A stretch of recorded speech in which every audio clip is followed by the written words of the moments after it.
Hello everyone, welcome to the channel update for November. I hope everyone's October went well and you had a good Halloween if you did anything or celebrated. Very first thing to discuss, as many of you may have noticed on the community tab, I am pushing back the Parasite Eve playthrough a bit. Um, multiple factors came up that meant that I couldn't really get it done in time to start once Potion Craft ended, and since I couldn't get it done in time to start on Halloween, which just, spooky kind of thing, I'm going to do special streams of it around Christmas. Um, so I will have I'll have a better idea in December of when that's going to be. I'll try to announce it in the December update. I might do it actually on Christmas. The game isn't super long, but I also don't know if I can do the whole thing in one sitting. So it's possible it may end up being like a Christmas and a New Year's thing or something like that. But since the game takes place on Christmas, that seemed like a pretty good idea. Um, anyway, so I am very sorry for the delay on that, but instead we have the final case of Darkside Detective Season 2, A Fumble in the Dark, which is a lot of fun to play through. It'll be going through this week, and then we'll be moving on to something else. Potion Craft itself was a lot of fun as well. It did get a bit repetitive, and obviously in that very early release version that I was playing on, there wasn't much to do at the end. I don't know how that's changed in the current Potion Craft version. I didn't get all the way through that. I got to a point, I'd put in almost 2 months of videos to get to that point in the first playthrough, and then I didn't really want to play through the entire game all over again, kind of thing, so to speak, on video. So I decided not to. So, but I did give a taste. It's really cool to see the differences between that early release version and as they say, the near final version. It's supposed to be out pretty soon, fully, officially. So I'm kind of looking forward to what else, what other differences they may have. And they, like the early release version that I was playing on, did not have compatible saves with the late release version that I ended up playing at the end. But one thing that they have said is that they do want those saves to be compatible with the final release. So I may revisit it once it comes out. Don't know. We'll take a look. If anything, it would probably be more to, here's a video. Here's what actually happens at the end, because they're like, you get to the Philosopher's Stone in the original, and it's like, that's it. There's nothing to do with it, which is a shame. But I do know that there is more stuff in the final version, just because of what I've seen. From the developers and people commenting online and stuff like that. But it was a lot of fun to play, and I more than anything else, I loved the aesthetic of it, the visual aesthetic of it. They did a really good job with that, and made a game that's fun to play as well. So I really did enjoy that, and really appreciated the effort put in there. And I did really appreciate that things weren't so samey once you got to the kind of the close to the near release version. People would ask for special versions of potions and stuff like that, and that was really cool. I think that was a great addition, and having just a much bigger cast of characters, so to speak, was pretty nice as well. So I do highly recommend that game. It was a lot of fun if you are into that kind of semi simulation type game, and kind of it's a bit of a puzzle game, because you got to figure out, all right, I got these specific paths, I got to get to these specific endpoints, what works, where there's also no real fixed this is the way to do it kind of thing. Like, this is, There's no one way to solve it, sort of thing. And that I really, really appreciated, the variety of ways that you could do what you wanted. So I do recommend that game. It was a lot of fun. Xenoblade Chronicles is still ongoing. That will probably be ongoing for a while. It's a long game. There's a lot of side quests. A lot of side quests. But we are making good headway and progress, I think. I actually have no idea how long it is and stuff like that, and how much is actually left. But we shall see. I have also joined Zerfall for a new Let's Play over on his channel. I do have a playlist now. 6 episodes are available. We wrapped up Evo, The Theory of Evolution, 46 Okanen Monogatari. So that has wrapped up. That was a lot of fun. The end had some unexpected stuff.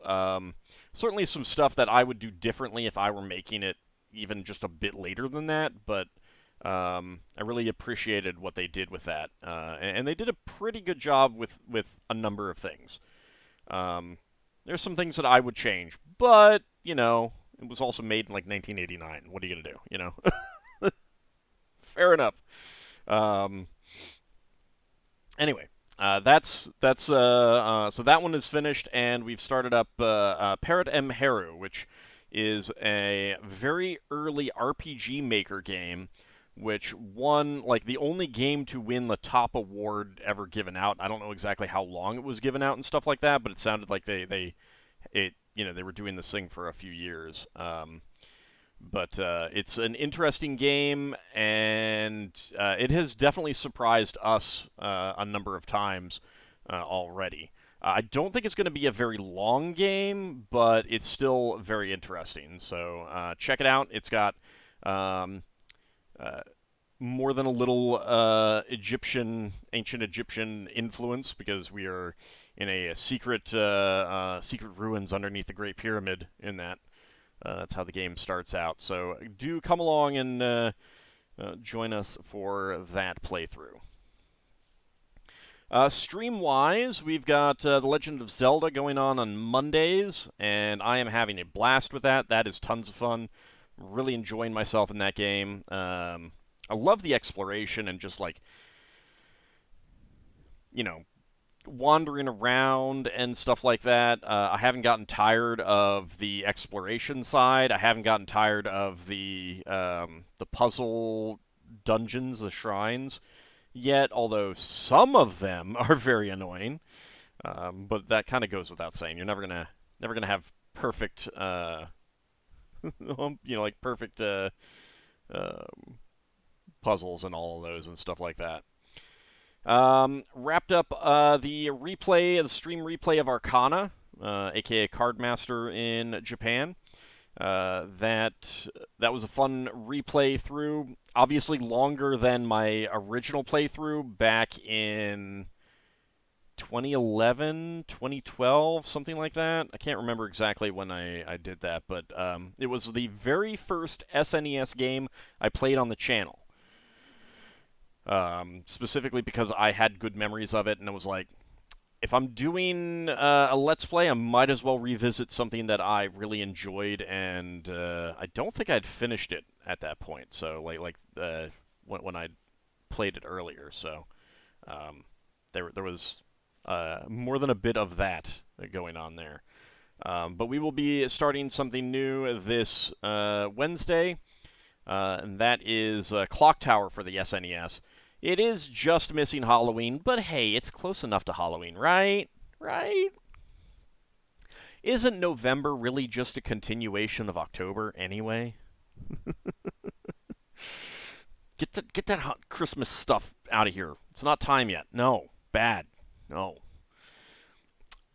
And Fridays, I did wrap up playing Minecraft. I may return to it at some point in the future. I don't know yet. If I do, it would probably be after another major update to it, so that there's even more things and stuff like that. But I played it for like 2 years, so on Fridays. Eh, kind of felt like time to start playing some new stuff. Get a little bit of variety. So Friday right now is Lego Bricktales, which is a very cute game. It's a lot of fun to play through. It's just fun. It is a comfortable, fun play. I really do enjoy it. It's very cute. And I highly recommend it to anyone who enjoys some puzzle games, building, and Lego in general. It's very good, has really interesting different environments, and they did a really good job with their internal Lego designs, like the various vignettes that you're in and everything like that. They look really good. So I recommend it for that, for all of those reasons, I should say. And then, of course, I'm doing actual Lego building on Friday nights and Wednesday nights. So do come along for that as well. We had some Halloween builds recently. I'm going to have a few more because I still have um, some left to do that I want to get built. So Wednesday, probably not Friday. I think I'm going to have them done this Wednesday. But Friday, we're going to be starting something brand new for a multi-stream build because I wrapped up the DeLorean, Back to the Future DeLorean, which was the most recent completed goal.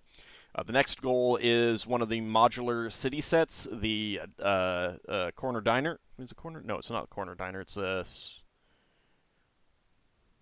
I don't remember. It's something diner.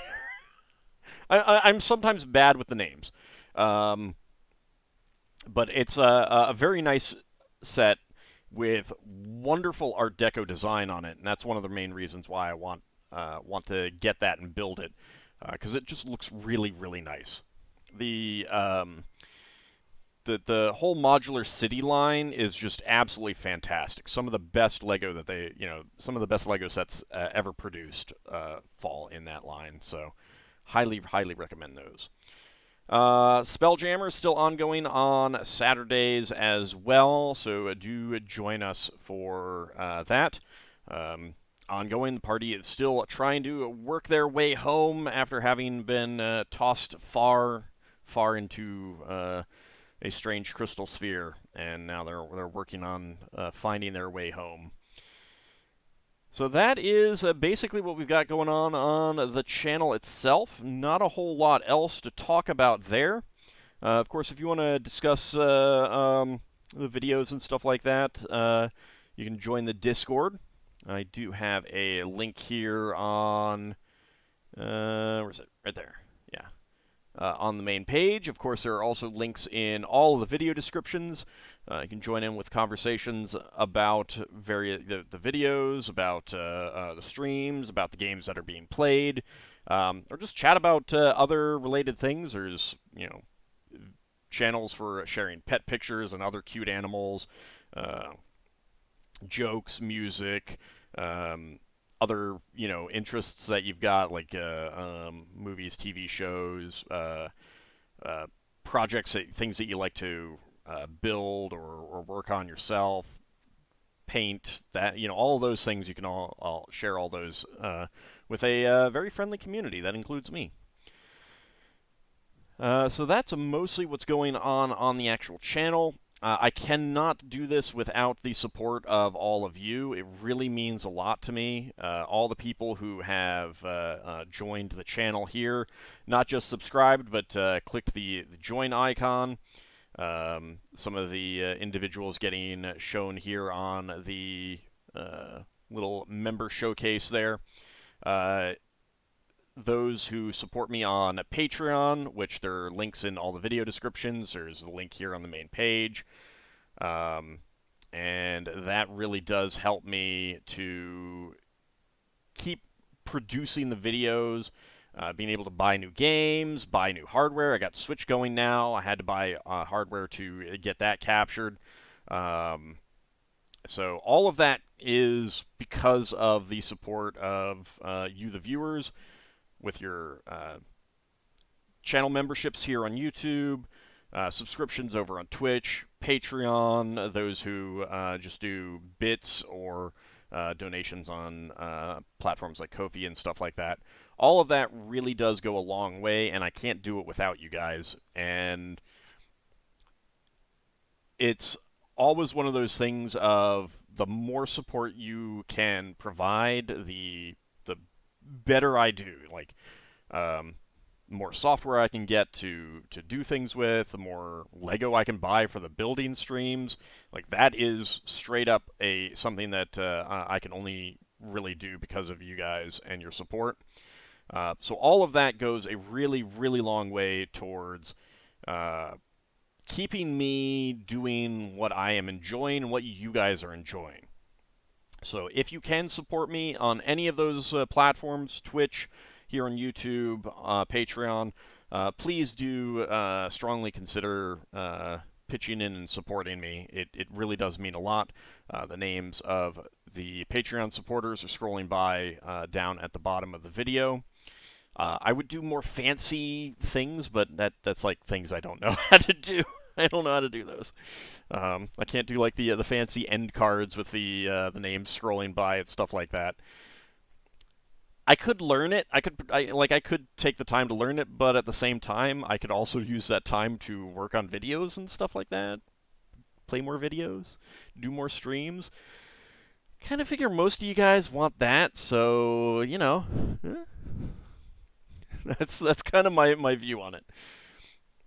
Anyway, I really do appreciate all the support. It really does mean a lot to me, and I can't do it without you guys.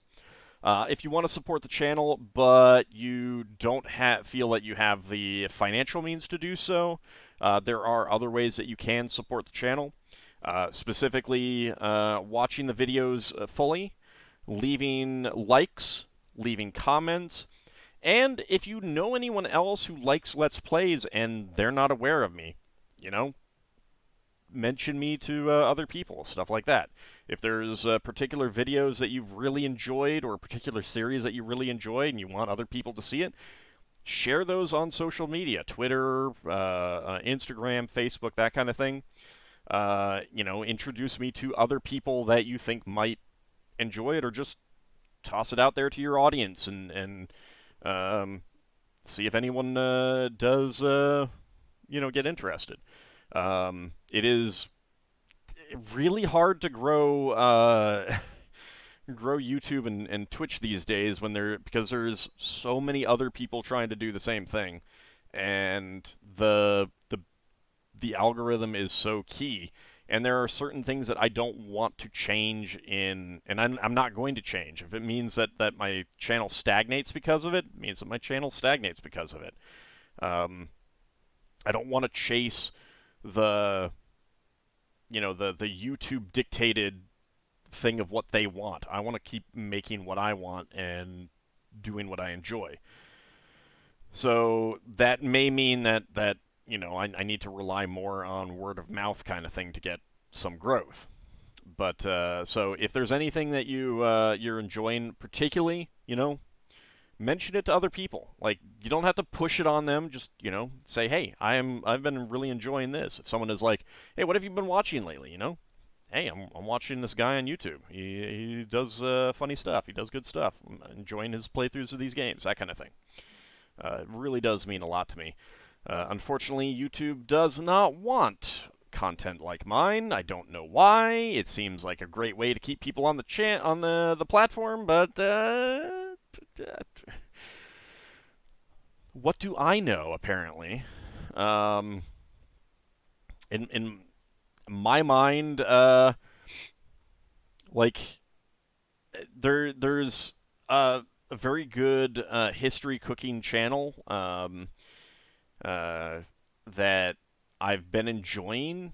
It's very good. I'm not, no knock on that at all, but he puts out one video a week, and Tasting History with Max Miller. That's what it is. I don't want to seem like I'm denigrating it at all. I really enjoy it. Go check it out if you if history and cooking is up your alley. He puts out a video a week. It's very good, does, editing and everything like that. It's a very well-produced thing, and he has a ton of subscribers. But the thing is like, when I discovered him, I watched all of his videos, and then I was done. And I had nothing else to watch on his channel. Sure, I could take the suggestions of other people, the suggestions that YouTube puts up afterwards, and yeah, some of that stuff, it might be relevant. But if someone comes to my channel and does the same kind of thing of, hey, wow, I'm really enjoying this guy, I'm just going to start watching everything until I'm done, they will be on my channel for so much longer. And I'm not like saying this as any kind of denigration on him. You can only do what you can do, and his what he's doing is completely different from what I'm doing. What I don't understand is why YouTube wants more of his type of content versus mine. I mean, both of them serve a purpose, both of them are great, both of them can keep people on the platform. But if you want someone to be watching on YouTube for literally days on end, hi, I'm right here, YouTube. So, I don't know. I don't understand a lot of the decisions that go into how YouTube makes it. What YouTube decides to do, how YouTube is deciding on what to do. There may be things at play that I don't understand. That is very, very possible. In fact, that's probably likely. Whether that is enough to change how I feel about this, I don't know. It's not like YouTube is making very clear descriptions on what's going on either, so whatever. But my point being that for a channel like mine to grow, I need more viewers, and YouTube isn't giving me as many as, and that's not really the best way to put it, but YouTube isn't getting my material out there as much as I would like. They are certainly not promoting my material in a way that I would promote it if I had control, or if I had the ability to programmatically promote my material and material of people like me. So, I don't know. Not a whole lot that I can do, but that's also why I'm saying this. And I'm not asking anyone to do anything that they feel, like if everyone that you know is like, I don't understand why you watch this stuff, and I'm not asking you to like push my content on them in such a case. If they don't understand it, that's fine. Just like my father never pushed me to enjoy the sports that he enjoyed watching. He didn't understand why I didn't, but he accepted that I didn't. I mean, he tried a reasonable amount. Took me to some games. He's paying for it, and that's fine with me. We watched some games together and stuff like that. It just wasn't for me. Watching content like mine isn't for everyone either. But if you know people who do enjoy a video game, videos and stuff like that, I would certainly appreciate a bit of word of mouth spread, that kind of thing. And it's not just me, if there's other Let's Players that you like, someone else is playing through a game that you really enjoyed, they're doing a great job of it, word of mouth with them as well. Share it around. I'm all for that, whoever it is. Because we as creators really can use all the help we can get in this environment, in this economy. So that's about where we are right now. For those who have been watching for a while and watching these updates for a while, you know that I have also been working on a long-term D&D project. I post up once a month a new deity, and this month is Yancy Dubin, the Prince of Evil Air Creatures, one of the Archimentals on the Inner Planes. I have already done a couple of them already. There's a few more to get through. He is the next in next in line for me to do. It's an interesting entity because he's kind of like a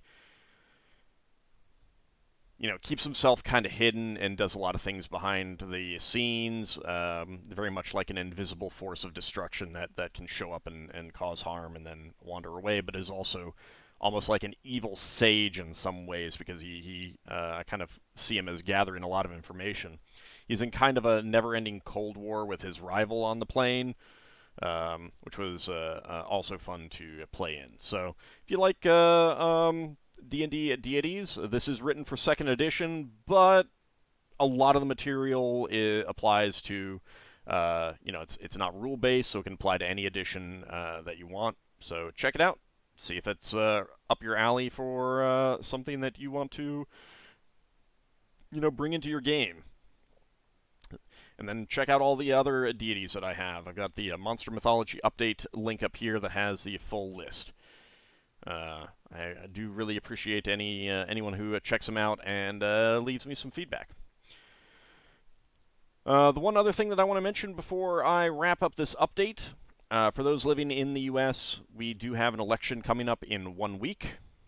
Please, please, please vote. It is so critical. So many people kind of look at just the top level presidential election and only vote then, and they don't vote in the midterms. The midterms are hugely important, as we're seeing across the world, at least in democracies, essentially rising tide of authoritarianism and opposition to actual democracy. And for all of its flaws, democracy really is the best system of government just because it allows the people to have a say and to say no. To say, no, I don't like how you're running things. I want someone else. And when you don't have that ability, when you can't say, no, you're not running things the way that I think they should be run, then you have no say over anything at all. And there's a rising tide of people who don't like that we can say no to them. They feel that things should be done the way that they want them done, and too bad. You can see it in recent decisions taking away the right to abortion here in the U.S., and so many other things. So please get out and vote. And up until fairly recently, it's been kind of like you don't have to vote based on whether or not the candidates are supporting democracy or not. Unfortunately, this election and some recent elections, and it's not just here in the U.S., other countries are undergoing the same thing. One of the primary issues is whether or not they're supporting democracy. So please, please do vote, and please, please do take into account whether or not the candidates are supporting democracy or not, and use that as a crucial element in the decision making. If we lose democracy, we basically lose everything, like long term. It may seem like we're not, but we will. And that's really where we are here in the U.S., and until that rising tide of authoritarianism is essentially reduced back to just background noise that has no ability to gain power, that's kind of what we're going to have to do. And it's a real shame that that's where we are now, but that's where we are. And it is so very, very important to make that a crucial element. It is the way that I kind of see it is that normally, in a normal, healthy democracy, you don't need to take that into account because you're already taking it into account because no one is opposed to democracy, kind of thing, of the people who actually have a chance to win. And if the most important issue is like level of taxation or level of social safety net spending, or whether there's a military policy that you feel is appropriate, kind of thing, whether or not the candidates support democracy or not has already been taken care of when you're making those decisions. you've already concluded that you know you're in agreement with them on of course they support democracy kind of thing. Unfortunately, that's not where we are right now. So please do vote. If you know people who are on the fence about voting, do what you can to convince them to vote. If they need some help getting out to vote or something like that, make a plan, go together, stand in line together. And if you get there and there's a really long line, don't turn away. Stand in line. I've said it before, and I will say it every single time. There are very few actions that you can take in a democracy that are more important than voting. And it's something that you do once every, generally every 2 years, maybe every year, depending on how the elections are handled in your local area and stuff like that. Sometimes more. Again, just really depends on how things are set up. But it's oftentimes a 1 day thing. You do it, you're done. Sometimes it may even, may only take 15 minutes. If you have really long lines, it may take hours. But you do it and you're done, and you have taken one of the most important decisions and actions that you can take in your country just by voting. And it doesn't seem like it because it's so fast and it's so infrequent. It's like you see those the headlines, one simple trick to lose weight kind of thing. If it was that, like if it was literally you do something for 1 day every couple years, for somewhere between like 15 minutes and a few hours, hopefully. Sometimes it can be many hours, but you do it once, 1 day out of a year, 1 day out of every 2 or 4 years, or something like that, and all of a sudden you lose weight and you're healthy, you have energy. Everyone would understand how important that is. It really is very similar in a democracy. It is that important. Obviously, there's a lot of extra time that can go in figuring out who to vote for and things like that. And do the research. There's certainly going to be other people on the ballot, you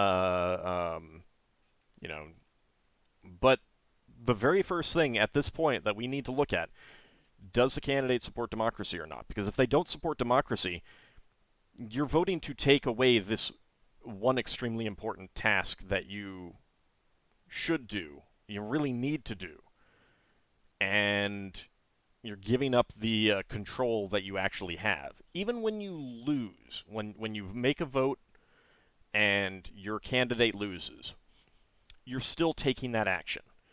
And it is still a very important action. You're still letting your voice be heard.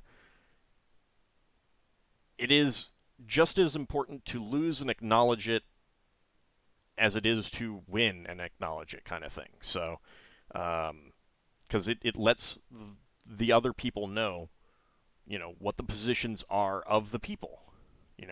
How many support this? How many people want this? And things like that. It gives the people who actually make the policies, the information that they need to make those decisions. If democracy is taken away, they don't have to care what people say, what people want, what people think. And that's the key. So please do vote. Educate yourself in whatever manner you deem necessary, but vote. Every election, do it in the primaries, choose a party, get involved, vote in the primaries, or however the party selection process is in your country and things like that. Vote in the general election, vote in the midterms, vote in presidential, whatever it is. Vote in every election. Got local elections that are crazy, like why is this held at this time? Special elections, vote in every single one of them. Please do. It is so important to do so. And for everyone who does vote, and if I have persuaded anyone to vote, thank you so much. Like, if I persuaded one person to vote, I feel like I have done so much. So much. And if you convince one person to vote who wasn't going to vote, you have done so much. So please do vote. Do what you can to get other people around you to vote. If there's anyone that you know who is not voting, do what you can. Like, don't piss them off, but sit down with them and talk reasonably. Talk about the issues. Talk about what they're, like, why don't you want to vote? What can I do to convince you to vote? To just get in there and make your voice heard. That kind of thing, Treat them with respect. Treat them reasonably. Listen to their concerns. Try to convince them. And try to get them to vote. Please do. It is so very important, and it is only a week away. And I just cannot emphasize enough how important it is. Anyway, I want to thank you all for watching and listening to that last bit on how important it is. And I want to thank everyone who's been supporting the channel and supporting me and everything. It really does mean a lot, and I'm looking forward to more videos. And I'm way behind on comments right now, and I apologize. I've been pretty busy with some other things, but I'm going to catch up pretty soon. And hopefully stay on top of that a little bit better. Things have been a little bit busy and crazy around here. Anyway, thank you very much. I will see you in the next video, the next LP, and the next update. And I'll see you around Discord if you've joined me in the streams. See you next time, everyone. Thanks a lot for watching.